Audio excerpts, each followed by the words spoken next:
Hello friends, स्वागत है आप सभी का ए फॉर डिफेंस क्लासेस के इस यूट्यूब चैनल पर। आज के इस वीडियो में हम बात करेंगे नंबर सिस्टम। नंबर सिस्टम यानी संख्या पद्धति। आज हम संख्या पद्धति पढ़ेंगे। तो पहले समझेंगे कि ये संख्या पद्धति क्या है, नंबर सिस्टम क्या है। तो पहले हम देखते हैं नंबर्स, नंबर्स। तो नंबर्स को हम दो भागों में डिवाइड करेंगे। संख्या, नंबर यानी संख्या। संख्या दो प्रकार की होती है, एक होती है वास्तविक संख्या और एक होती है काल्पनिक संख्या। वास्तविक संख्या और एक होती है काल्पनिक संख्या। ये हमारे जो सीआरपीएफ हेड कांस्टेबल का जो एग्ज़ाम होगा 28 फरवरी 2023 को, उसमें नंबर सिस्टम से 2 या 3 सवाल ज़रूर बनेंगे। तो आज हम नंबर सिस्टम की शुरुआत करने वाले हैं और नंबर सिस्टम से हम पहले समझेंगे नंबर यानी संख्या। संख्या दो प्रकार की होती है, एक वास्तविक संख्या और एक काल्पनिक संख्या। वास्तविक संख्या को इंग्लिश में हम रियल नंबर कहते हैं, रियल नंबर। और हम काल्पनिक संख्या को इमेजिनरी नंबर कहते हैं।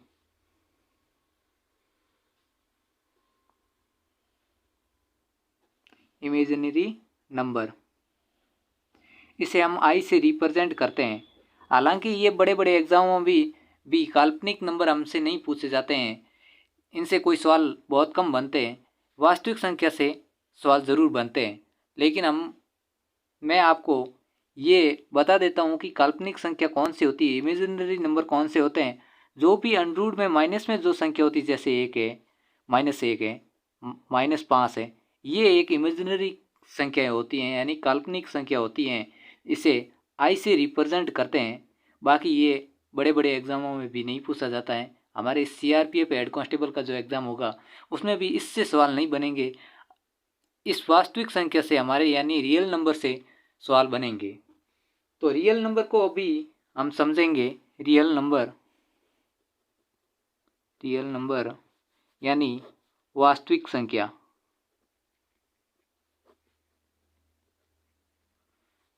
तो वास्तविक संख्या को भी हम दो भागों में डिवाइड करेंगे, एक पूर्णांक और दूसरा दशमलव। पूर्णांक और दशमलव।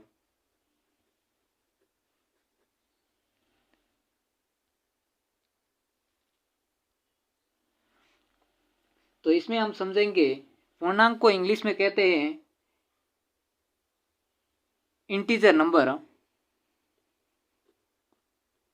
और दशमलव को कहते हैं डेसिमल। डेसिमल से हमारे बहुत ज़्यादा सवाल बनेंगे और ये भी हम इस डेसिमल को अलग से आगे और चैप्टर नया शुरू करेंगे, उसमें पढ़ेंगे। लेकिन मैं आपको पहले ये बेसिक जानकारी होना अनिवार्य है, तो आपको पहले ये मैं बेसिक समझा देता हूँ, बाद में आगे धीरे धीरे बढ़ते जाएंगे। पूर्णांक संख्या कौन सी होती है, जैसे 1 है, 2 है, 3 है, 4 है, ऐसे ऐसे ये, जैसे 100 हो गई, 99 है, ये पूर्णांक संख्या है। दशमलव संख्या कौन सी होती हैं, जैसे 3/4 है, जो भी बटों में संख्या है वो दशमलव संख्या है। 10/3 है, √5 है, ये सब दशमलव संख्या है, यानी डेसिमल नंबर है। अब आगे हम बात करेंगे सम संख्या के बारे में। सम संख्या के बारे में, सम संख्या यानी इवन नंबर।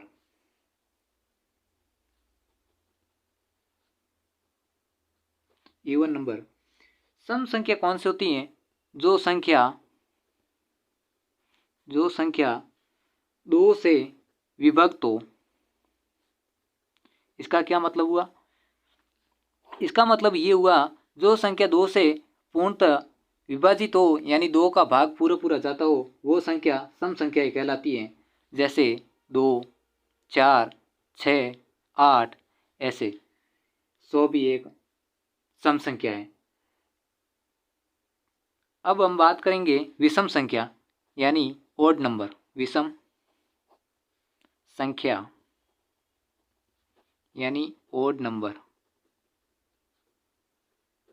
ओड नंबर जो संख्या 2 से विभक्त नहीं हो, यानी 2 से उसका भाग नहीं जाता हो, वो संख्या विषम संख्या कहलाती है। जैसे विषम संख्या 1, 3, 5, 7, 9 ऐसे 101 ये विषम संख्या है। तो आप में से कुछ लोग सोचते होंगे कि आपने 1 ले लिया, 2 ले लिया, 3 ले लिया, 4 ले लिया, जीरो क्या है? जीरो क्या सम है या विषम है? जीरो सम संख्या है या विषम संख्या है? तो मैं आपको बता दूं कि जीरो एक सम संख्या है। क्यों? क्योंकि जैसे आप 8 में से 2 घटाएंगे 6, 6 में से 2 घटाएंगे 4, 4 में से 2 घटाएंगे तो कितना आएगा? 2, 2 में से 2 घटाएंगे तो कितना आएगा? जीरो आएगा कि नहीं? तो जीरो आएगा। जीरो में से 2 घटाएंगे तो कितना आएगा? -2। क्या सम संख्या माइनस में भी हो सकती है? हाँ हो सकती है, बिल्कुल। -2, -4, -6। तो इसी प्रकार -2 में -2 करेंगे तो कितने होंगे? 4, -2 और 4 -4 कितने होंगे? -6। इसी प्रकार मैं आपको बता देता हूँ कि जीरो भी एक सम संख्या है, ना कि विषम संख्या। अब आगे हम बात करेंगे कि पूर्णांक। पूर्णांक को एक बार हम एक और भाग में डिवाइड करेंगे पूर्णांक, फिर हम विभाजन करें एक अलग, तो एक होती है अभाज्य संख्या और एक होती है भाज्य संख्या। अभाज्य संख्या और एक होती है भाज्य संख्या। ये आपको मैं बेसिक जानकारी दे रहा हूँ, हालांकि इनसे सवाल बहुत कम बनते हैं, पर ज़रूर आपको ये पहले थोड़ा बहुत ज्ञान होना, बेसिक ज्ञान होना ज़रूरी है। ये बेसिक आप समझोगे तो ही आगे समझ पाओगे, वरना आपको आगे समझ में नहीं आएगा। अभाज्य संख्या यानी प्राइम नंबर। प्राइम नंबर और भाज्य यानी composite number. COMPOSITE composite number. Composite number. अब अभाज्य संख्या क्या है? जैसे अभाज्य संख्या वे संख्या जो या तो एक से या फिर स्वयं से कटती हो, वो संख्या अभाज्य संख्या कहलाती है। तो मैं आपको आगे बता देता हूँ।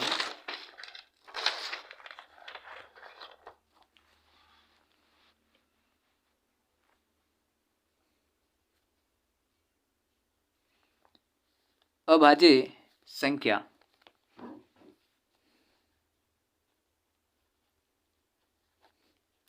अभाज्य संख्या अभाज्य संख्या वे संख्याएं जो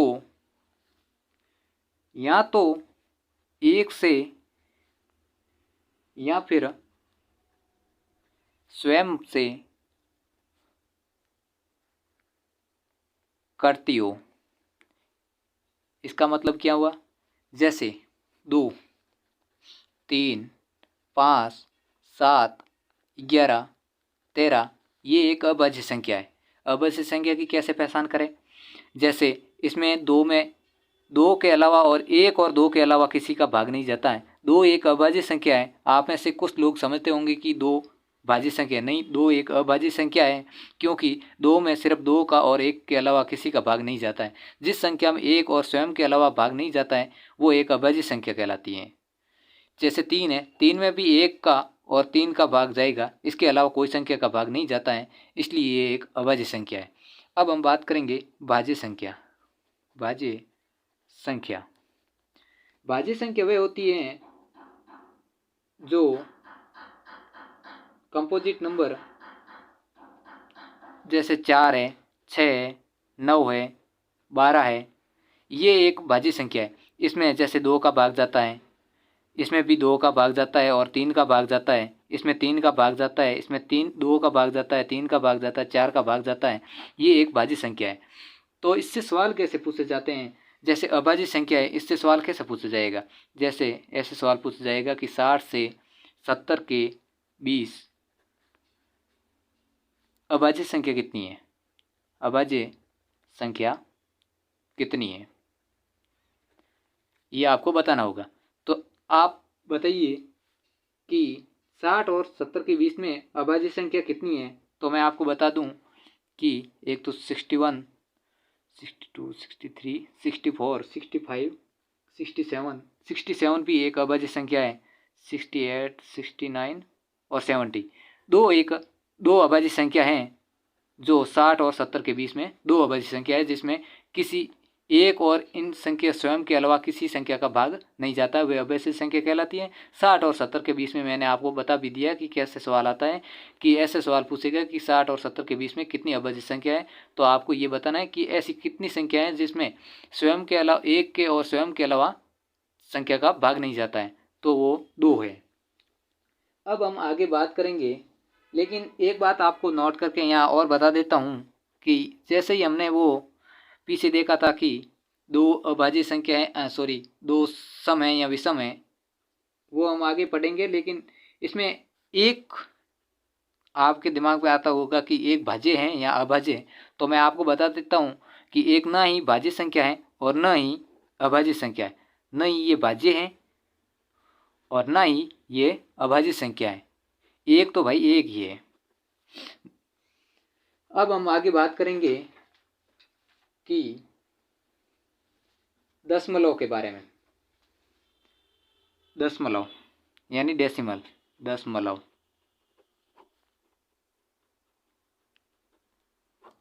दशमलव यानी डेसिमल। अब हम दशमलव को भी दो भागों में बांटेंगे, एक परिमेय और एक अपरिमेय। परिमेय संख्या और एक अपरिमेय संख्या।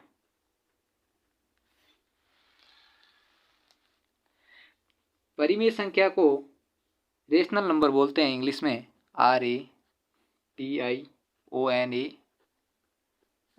Rational number. और अपरिमेय को बोलते हैं इरेशनल नंबर।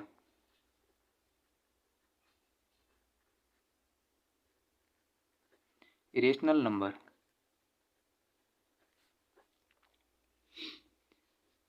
परिमेय संख्या वो होती है जो P/Q के रूप में होती है। जैसे 5, क्या 5 परिमेय संख्या है? हाँ, 5 परिमेय संख्या है। जैसे 5/1, तो इसमें 5 का भाग है तो 5 आए, तो 5 एक परिमेय संख्या है। अब मैं आपको 3 तरह की संख्या बताऊंगा, 1, 2 और 3। देखिए, एक संख्या होती है 4/5, 25/4, 10/3, 20/9। अब ये अपरिमेय है या परिमेय संख्या मैं आपको बताऊंगा। तो जैसे ही आप 5 में 4 का भाग दोगे तो पॉइंट लगाओगे तो यहाँ 0 लग जाएगा। 8 पंजे 40, ये संख्या 0.8 आ गई है। तो इसमें आप जैसे ही भाग लगाओ 6 चौक 24 लग गया।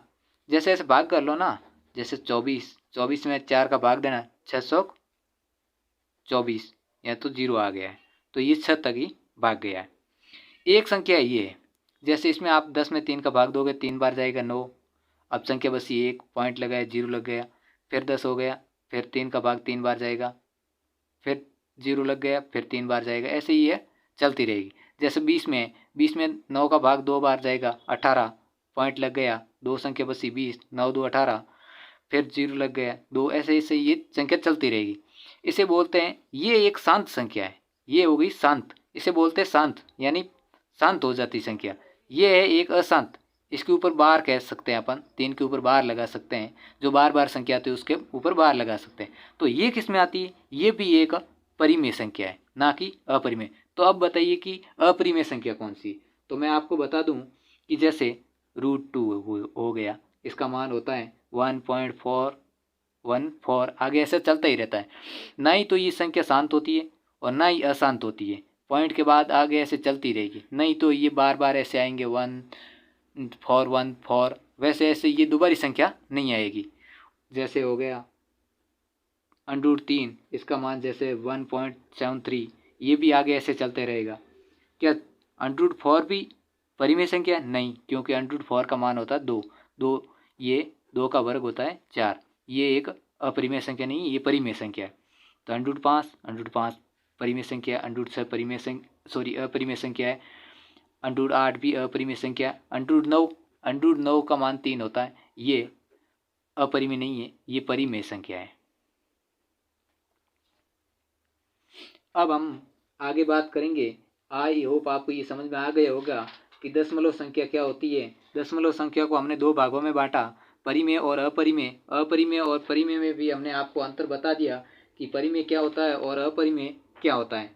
अब हम जो नया टॉपिक स्टार्ट करेंगे वो बहुत ही शानदार है, और वहीं से अपने SSCGD हो गया या फिर ये जो अपन एग्ज़ाम देंगे CRPF हेड कांस्टेबल हो गया, BSF हेड कांस्टेबल हो गया, सबसे ज़्यादा सवाल इसी में से ही पूछे जाते हैं।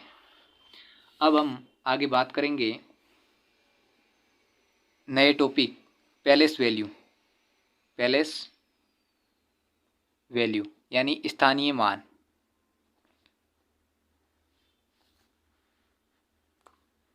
स्थानीय मान।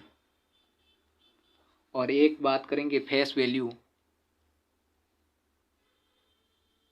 फेस वैल्यू यानी जातीय मान। और एक हम बात करेंगे यूनिट डिजिट। यूनिट डिजिट इकाई अंक। सबसे ज़्यादा सवाल इन्हीं टॉपिक से बनता है, फेस वैल्यू और पैलेस वैल्यू और यूनिट डिजिट। यूनिट डिजिट के आपको बता दूं, जो CRPF 2016 का एग्ज़ाम हुआ था उसमें कम से कम 2 या 3 सवाल पूछे गए हैं। तो ये पढ़ना, ये 3 एक ही इस नंबर सिस्टम में आते हैं और बहुत इंपॉर्टेंट टॉपिक हैं और इन्हीं में से ही सवाल बनते हैं। अब मैं आपको बता दूं कि स्थानीय मान क्या होता है और जातीय मान क्या होता है और यूनिट डिजिट क्या होती है। तो इसमें मैं आपको स्थानीय मान बता दूं, जैसे कोई भी, पहले अपन शुरुआत करते हैं पैलेस वैल्यू। वैल्यू यानी स्थानीय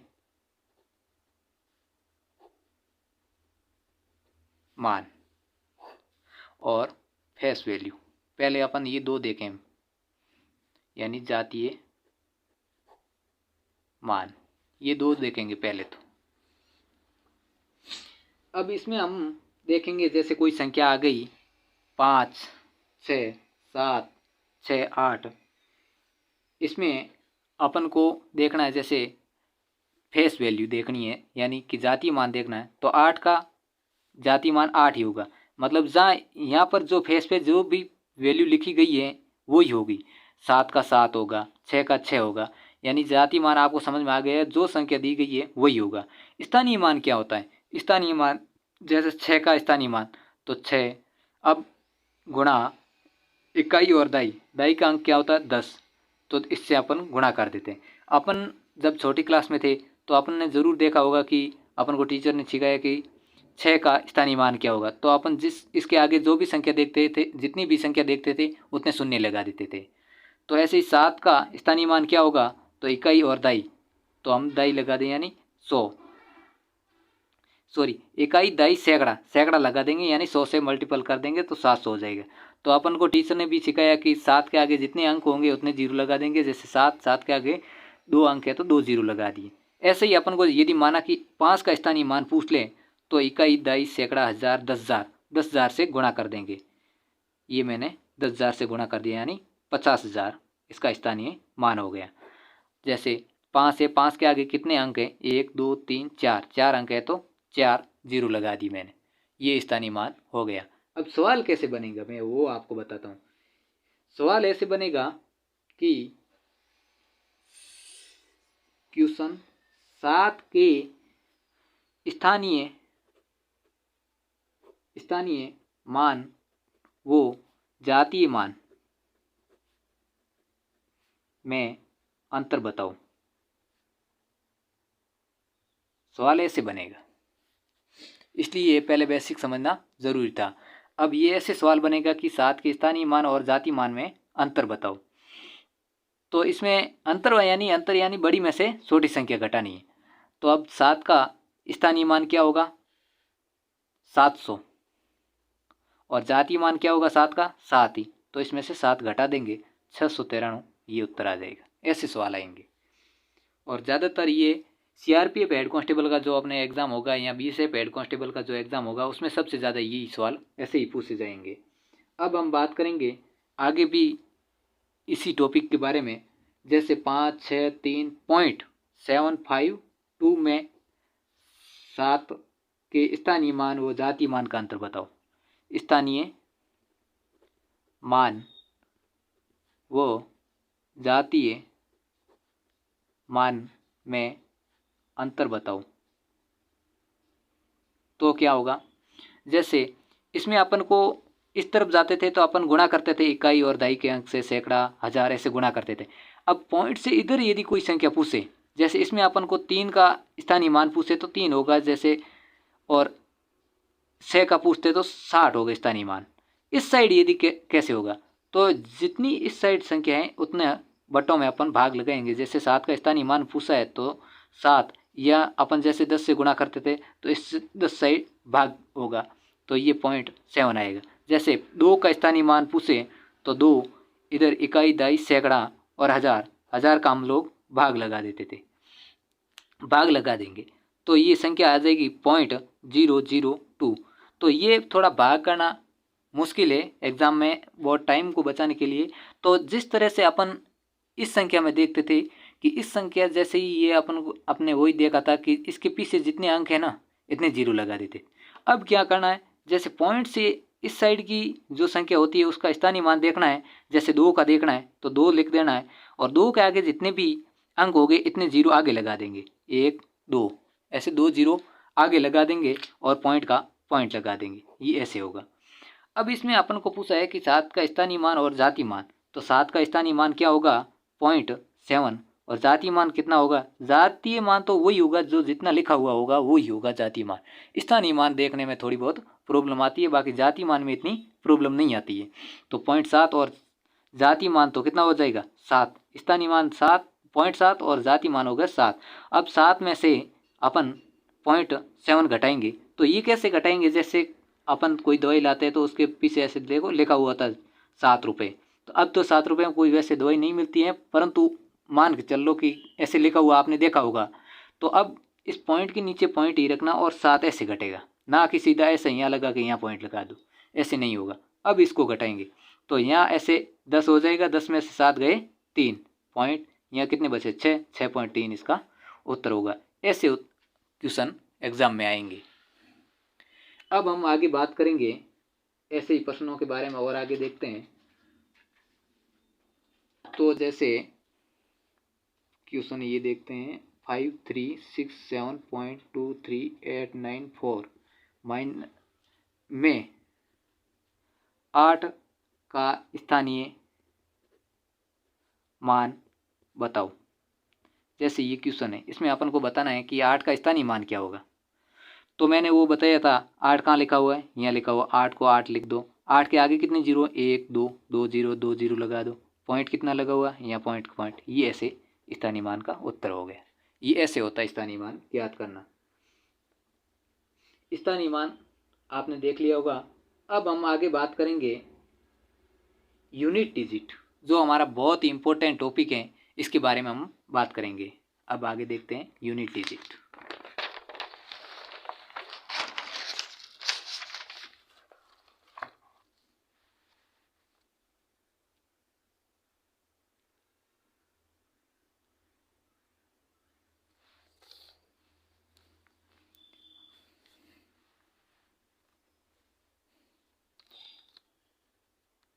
यूनिट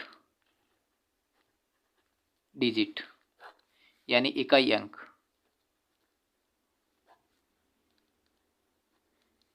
इकाई अंक ये बहुत ही इम्पोर्टेंट टॉपिक है, इसे पढ़ना बहुत ही ज़रूरी है, क्योंकि इससे जो सीआरपीएफ हेड कांस्टेबल का एग्ज़ाम जो 2016 में हुआ था उसमें सबसे ज़्यादा सवाल इसी टॉपिक से पूछे गए थे। जैसे अपन को कोई संख्या दे रखी 5 6 3 2, ये कोई संख्या है, इसमें अपन को इकाई अंक पूछे तो अपन बता देंगे कि 2 इकाई अंक होता है। जैसे इकाई दहाई अंक पूछे तो 3, इसमें सबसे ज़्यादा इकाई अंक का ही सवाल पूछा जाता है। यूनिट डिजिट याद करने को बोलते हैं, वो हम आगे जैसे जैसे स्टेप वाइज बढ़ते जाएंगे आगे आगे ऐसे बताते जाएंगे। तो इसमें जैसे दो का स्थानीय इकाई यूनिट डिजिट बताना है तो इसका यूनिट डिजिट 2 होगा। जैसे कोई भी संख्या हो, जैसे 6, 7, 6, 8, इसमें भी अपन को यदि पूछे कि यूनिट डिजिट क्या होगा तो इसमें मैं अपन बता देंगे कि 8 इसमें यूनिट डिजिट है यानी इकाई अंक है। जैसे कोई भी संख्या पॉइंट हो, जैसे 5.26, ये कोई संख्या, इसमें यदि अपन को इकाई अंक पूछे तो क्या होगा, तो इसमें मैं आपको बता दूं कि ये 5 यूनिट डिजिट है। ये तो बट्टों की संख्या है, ये यूनिट डिजिट नहीं है, ये है इकाई अंक 5 ही होगा, ना कि 6 होगा, 5 होगा। पॉइंट के जो आगे जो संख्या होगी वही यूनिट डिजिट होगी। अब जैसे क्वेश्चन कैसे आएंगे आपको मैं बता देता हूँ एग्जाम में कि 6, 3, 2, 5 प्लस 9, 6, 2, 3 प्लस 5, 7, 2, 1 प्लस 8, 9, 3 में यूनिट डिजिट बताऊं, ऐसे सवाल आएंगे। अब ये कैसे करेंगे, ये अब जोड़ेंगे तो बहुत टाइम लगेगा। जैसे ये आगे 6325 प्लस 9623 प्लस 5721 प्लस 893, इसमें आप तो कैसे करेंगे कि 6325 9623 5721 893 ऐसे ही जोड़ेंगे, या फिर कोई और तरीका है। जैसे इसमें आप जोड़ेंगे 8, 9, 9, 3, 12, एक हासिल लग गई, ऐसे जोड़ते जाएंगे तो आगे संख्या आती जाएगी। तो अपन को तो यूनिट डिजिट देखना है यानी इक्का इक्का अंक देखना है। तो जैसे आपको यहाँ 2 आया है यानी 12 आया था तो हासिल वो आगे चली जाती तो 2 यूनिट डिजिट आया। तो ऐसे ही अपन को ये इकाई के अंक है वही जोड़ने हैं, जैसे 5, 3, 1 और 3, इसको जोड़ने 8, 8 ने 1 9, 9 3 12, 12 में यूनिट डिजिट क्या है 2, तो 2 ही इसका यूनिट डिजिट होगा। ऐसे सवाल पूछे जाएंगे। अब और भी मैं आगे आपको सवाल करवाता हूँ, जैसे 5, 6, 9, 3, 2, 5 माइनस 6, 9, 3, 2, 9 में यूनिट डिजिट बतानी, यूनिट डिजिट। इसमें अपन को यूनिट डिजिट बताएगा, ऐसा प्रश्न आएगा तो कैसे ज्ञात करेंगे। अपन को तो कौन से देखना है, इकाई अंक देखना है। जैसे इसमें इकाई अंक 5 है और इसमें इकाई अंक 9 है, तो आप में से कुछ लोग ऐसे कर देंगे 5 में से 9 गए, कुछ तो -4 कर देंगे, कुछ +4 कर दें, तो ये आंसर गलत है। यूनिट डिजिट देखने से पहले मैं आपको बता देता हूँ, घटाना ऐसे ही है, पर इस 5 के पीछे भी तो ये संख्या है ना कुछ, और 9 के पीछे भी ऐसी संख्या है। तो यहाँ जैसे ही अपन वो हासिल लेते हैं तो यहाँ 15 हो जाए, तो 15 में से 9 गए तो कितने बचते हैं 6। तो इसका यूनिट डिजिट ना कि 4 होगा, नहीं +4 नहीं तो -4 होगा, इसका यूनिट डिजिट सही होगा, ऐसे घटाना होगा। आई होप आपको ये समझ में आया होगा। आगे भी मैं आपको कुछ सवाल करवाता हूँ।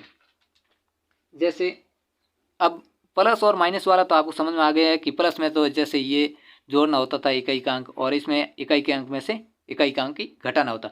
अब गुणा में आ जाए तो क्या करना, जैसे 6325 गुणा 963 गुणा 6062 में यूनिट डिजिट बतानी, यूनिट डिजिट बतानी है क्या होगा, तो कैसे बताएंगे। अब ऐसे गुणा तो करने से रहे, जैसे 963 ऐसे गुणा करेंगे तो 5 3 15, फिर आगे ऐसे गुणा तो आते जाएंगे, फिर ऐसे गुणा करेंगे, फिर यहाँ संख्या आएगी, फिर डबल गुणा करेंगे, फिर ऐसी संख्या आएगी, फिर अपन यहाँ से जोड़ेंगे तो बहुत टाइम लग जाएगा ऐसे गुणा करने में। तो आपको क्या करना है कि ये यूनिट डिजिट है, इसका 5 का गुणा, 3 का गुणा, 2 का गुणा, इनका ही गुणा करना है, ना कि ऐसे गुणा करना है।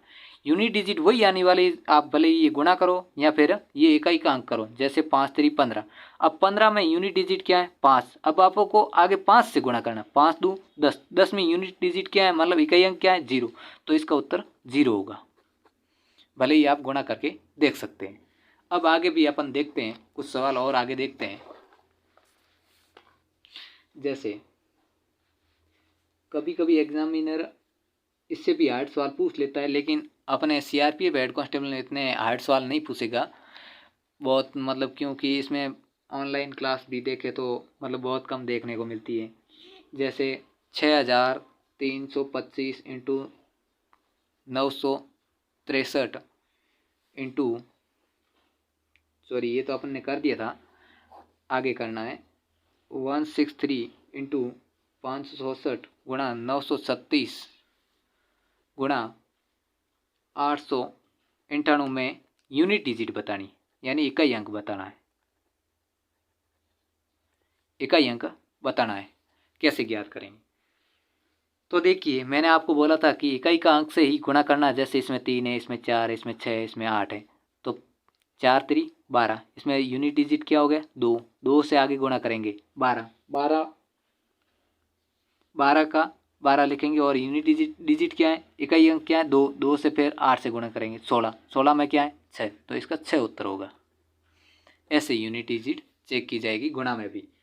अब कभी कभी एग्जामिनर क्या करता है, चालाकी खेल लेता है। जैसे क्वेश्चन ऐसे देगा 91 इंटू 92 इंटू 93 इंटू ऐसे करके वो 99 तक दे देगा और पूछेगा कि इसमें यूनिट डिजिट ज्ञात करो। अब कैसे करेंगे? तो इसमें क्या है, यहाँ जो खाली संख्या वो भी भर दो। 94 इंटू 95 इंटू 96 इंटू 97 इंटू 98 ऐसे भर दो। देखिए, इकाई के अंक से ही गुणा करना, मैंने बोला आपको पहले भी। तो इकाई अंक जैसे 2 एकम 2, 2 तिया 6, 624। 24 में क्या आ गए? 4, 4 पंजे 20, 20 में क्या आ गया? Unit digit 0। अब 0 के आगे जितनी भी संख्या जैसे 6 से गुणा करोगे तो भी 0 आएगी, 7 से गुणा करोगे 0 आएगी। अब ऐसे करते करते इसका आंसर 0 ही आएगा, क्योंकि 0 को किसी भी संख्या से गुणा करते हैं तो 0 ही उत्तर आता है, इसके अलावा कुछ भी नहीं आता। तो इसका यूनिट डिजिट 0 होगा। अब आगे मैं आपको एक और सवाल बता देता हूँ। 69,325 इंटू 5,967 माइनस 8,968 में यूनिट डिजिट बताओ।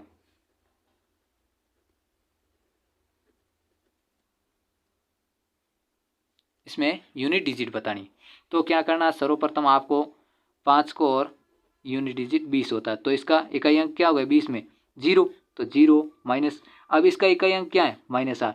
तो अब कुछ आप में से ऐसे कर देंगे कि इसका -8 आंसर होगा, कुछ +8 कर देंगे, तो ये उत्तर गलत है। तो इस 0 के पहले भी कोई तो अंक होगा। जैसे आप यहाँ घटाओगे तो इसके पहले भी कुछ अंक है और इससे पहले भी कुछ अंक है, तो यहाँ उतार लेंगे तो 10 हो जाएगा। 10 में से 8 जाएंगे तो 2। इसका यूनिट डिजिट 2 होगा, ना कि 8 होगा और ना ही -8 होगा। इसका यूनिट डिजिट 2 होगा। 10 में से 2 जाएंगे 8, क्योंकि यहाँ भी कुछ ना कुछ तो संख्या होगी और यहाँ भी कुछ ना कुछ जरूर संख्या होगी।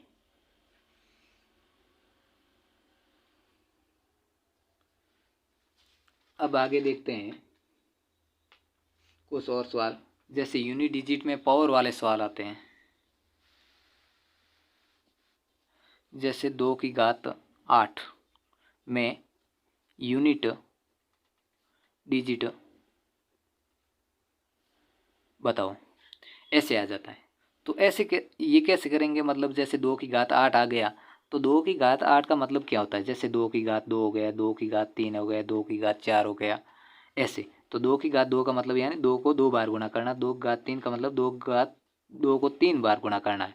2 की घात 4 का मतलब 2 को 4 बार गुणा करना है, ऐसे ऐसे।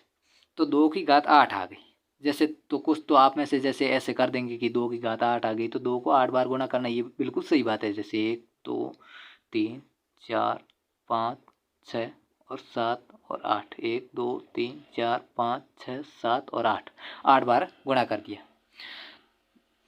तो एग्जामिनर कभी कभी देखिए, जैसे 2 की घात 800 पूछ ले तो क्या 800 बार गुणा करोगे? नहीं। जैसे ये पूछ लिया तो 2 2 4, 4 2 8, 8 2 16, 16 में यूनिट डिजिट होगा 6, 6 2 12, 12 में यूनिट डिजिट होगा 2, 2 2 4, 4 2 8, 8 2 16, 16 में यूनिट डिजिट फिर से 6 होगी। इसका उत्तर तो 6 होगा। लेकिन ऐसे इसमें तो आपने ये गुणा करके कर लिया, लेकिन ऐसी संख्या आ जाएगी तो कैसे करोगे? तो मैं आपको बता दूं कि उस यूनिट डिजिट ज्ञात करने के लिए जिस संख्या के ऊपर जितनी पावर होती है उसमें 4 का भाग दे देना। जैसे 2 की पावर 8 है तो इसमें 4 का भाग देंगे तो कितनी आएगा? 2 घात 2, यानी 2 को 2 बार गुणा करना। 2 2 4, 2 2 4 नहीं, इसमें जैसे पूरा जिस संख्या का भाग जाता है ना तो ऊपर 4 लग जाता है। जैसे ये 8 में 4 का भाग है वो 2 बार गया और शेषफल कितना बचा है? 0। शेषफल जितना बचता है ना उतनी घात लगानी होती है। मैंने आपको गलती से ये बता दिया था कि 2 लगानी नहीं, 2 बार भाग जाए वो नहीं करना। जितना शेषफल बचता है उतना ऊपर लगाते हैं। यदि 0 शेषफल बच जाता है तो घात 4 लगानी है। तो इसमें शेषफल बचा था 0, तो यहाँ घात 4 लगानी, यानी 2 को 4 बार गुणा करना है। तो 2 दूँ 4, 4 दूँ 8, 8 दूँ 16, 16 में कितना आया यूनिट डिजिट 6, तो इसका 6 सही उत्तर होगा। ऐसे आगे भी जैसे मैंने आपको अभी बताया था 2 घात 800, जैसे 2 की घात 800 आ जाए और इसमें पूछ ले यूनिट डिजिट ज्ञात करनी है, तो इसमें यूनिट डिजिट कैसे ज्ञात करेंगे। जैसे 2 की घात 800 है, तो इसमें मैंने बताया आपको कि 4 का भाग देना है। तो इसमें 800 में यदि 2 का भाग देते हैं तो शेषफल 0 बचता है। क्यों, जैसे आप भाग देख लो, 800 में यदि 4 का भाग देंगे, 4 2 8, 0 और ये डबल 0 यहाँ चलो 200 बार भाग जाएगा। यदि 0 शेषफल बचता है तो 4 घात लगानी, 3 शेषफल बचता 3 और 2 शेषफल बचता से 2, 1 शेषफल बचता है तो 1।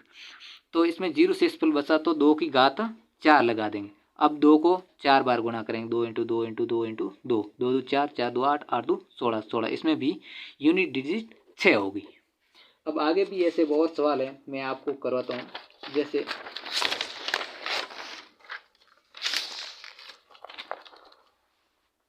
ये तो छोटी छोटी संख्या थी, आगे जैसे आ जाती 5042 और इसके ऊपर घात आ जाती है 3047 में यूनिट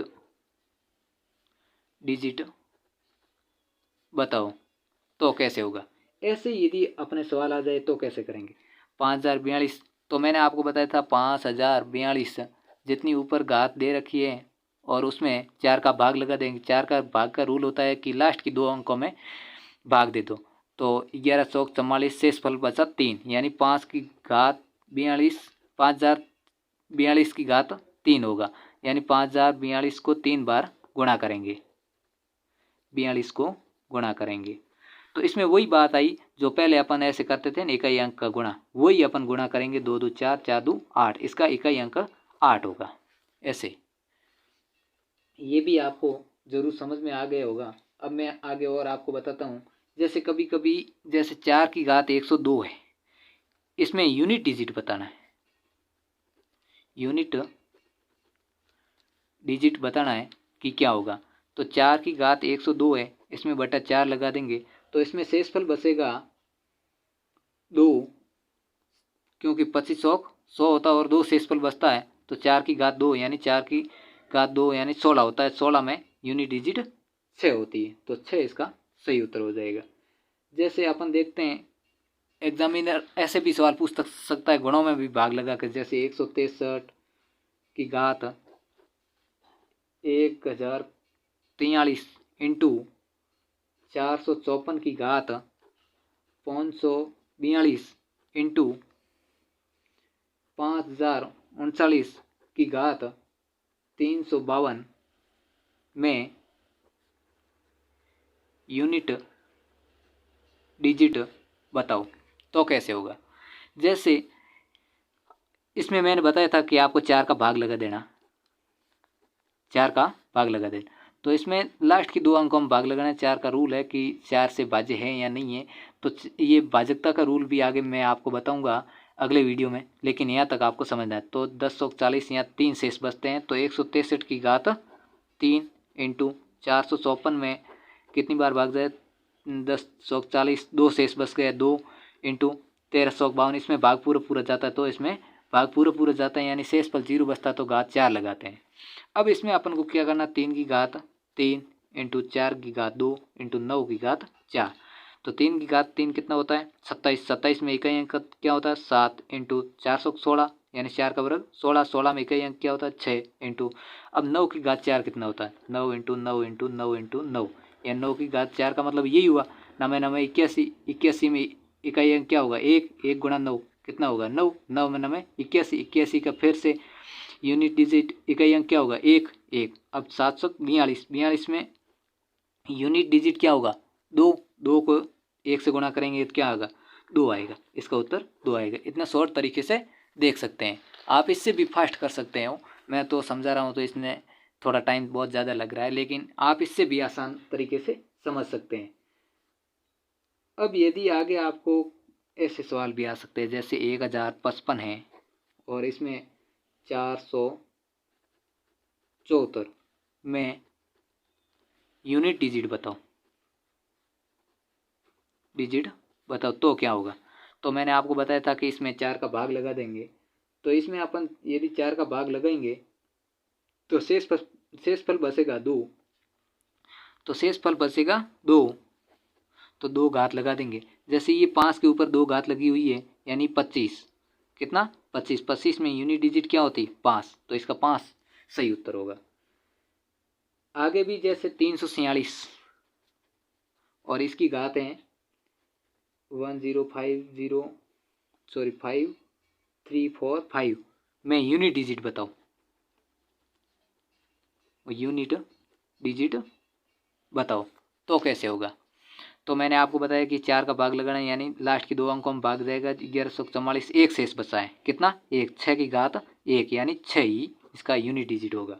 एक बात मैं आपको यहाँ नोट करने के लिए बता देता हूँ कि नोट लिख के ये नोट कर लेना एक बात, नोट 0, 1, 5, 6 की पावर कितनी भी हो यूनिट डिजिट वही अंक होगा जिसकी पावर स्टडी हो, जिसकी पावर स्टडी हो। इसका मतलब क्या हुआ, जैसे 0 की कितनी भी घात क्यों ना हो, जैसे 1 घात हो तो भी वो 0 ही होगा, 0 की घात भले ही 100 हो तो वो 100 ही होगा, 0 ही होगा। जैसे 1 की घात कितनी भी 1 हो तो 1 ही होगा, 1 घात 2 होगा तो भी 1 ही होगा, क्योंकि 1 इंटू 1 1 ही होगा। जैसे 1 घात 3 क्यों ना हो तो 1 को 3 बार गुणा करेंगे तो भी 1 ही आने वाला है। जैसे 5 की घात भी इसी प्रकार, 5 की घात जैसे 2 है तो 25 में क्या आया 5, यानी 5 इंटू 5 25 में यूनिट डिजिट क्या आया 5। 6 हो गया, 6 में 2 बार करेंगे 6 इंटू 6 तो 36 में भी क्या आया 6, यानी इसके ऊपर 6 के आगे जैसे 1056 है और इसमें 2 बार करना है, यदि पावर 2 लगी है और आपको पूछ लिया इसमें यूनिट डिजिट क्या होगा तो 6 ही होगा, क्योंकि जैसे 6 को 6 36 यानी 6 ही होगा यूनिट डिजिट।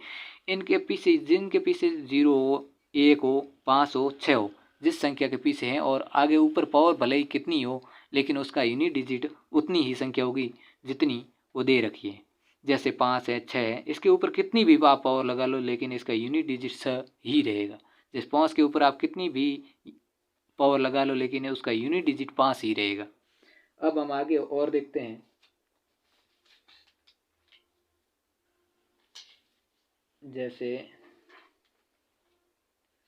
कभी कभी ऐसे भी सवाल पूछ लेता है कि 7 की घात 95 माइनस 3 की घात 58 में यूनिट डिजिट बताओ, मैं यूनिट डिजिट बताओ, तो क्या होगा।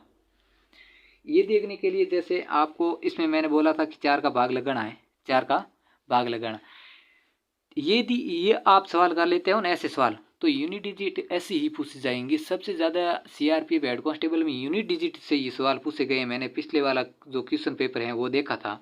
जैसे इसमें 95 में यदि 4 का भाग लगाएंगे तो शेषफल बचेगा 3 यानी 7 की घात 3 माइनस इसमें 58 में 4 का भाग लगाएंगे तो शेषफल बचेगा 2, 3 की घात 2 यानी 7 को 3 बार गुणा करना, 7 इंटू 7 इंटू 7, 7 7 49 यानी 9, 7 9 63 यानी 3।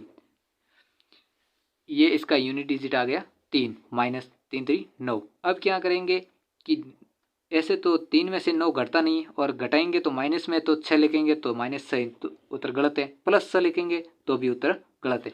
इससे आगे भी कुछ ना कुछ तो संख्या थी भाई, कुछ ना कुछ तो संख्या जरूर थी और इसके आगे भी कुछ ना कुछ जरूर संख्या होगी। तो अब ऐसे करेंगे जैसे ये 5 में से 9 गए और यहाँ 3 में से 9 गए तो इसके आगे भी कुछ संख्या हो, इसके आगे भी कुछ संख्या हुई तो अपन यहाँ से लेते थे हासिल लेते थे कि नहीं। तो यहाँ 13 हो जाएगा, 13 में से यदि 9 जाएगा तो कितने बचेंगे, 4 बचेंगे। तो इसका यूनिट डिजिट 4 होगा, ना कि 6 होगा, ना ही -6 होगा, या नहीं +6 होगा। तो आज का वीडियो आपको बहुत ही शानदार लगा होगा। हमने कोशिश की है आपको सर्वप्रथम नंबर सिस्टम के बारे में बताया, नंबर सिस्टम क्या है, और उसके बाद नंबरों को हमने अलग अलग डिवाइड में बांटा था। भाज्य संख्या क्या है, अभाज्य संख्या क्या है, फिर स्थानीय मान देखा था, जातीय मान देखा था, और लास्ट में अपन ने ये यूनिट डिजिट देखा। इसमें स्थानीय मान, जातीय मान और यूनिट डिजिट यानी इकाई अंक, ये बहुत ही महत्वपूर्ण है। ये अपन तीनों चीज आप इस वीडियो में यदि सीख गए ना, तो आप कहीं नहीं अटकेंगे। तो आपको ये यदि वीडियो पसंद आया है तो वीडियो को लाइक करना और चैनल को भी सब्सक्राइब करना।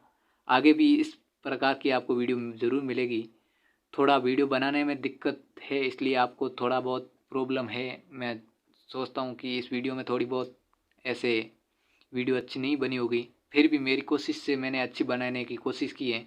Thank you for watching video. मिलते हैं अगली वीडियो में, तब तक के लिए जय हिंद, जय भारत।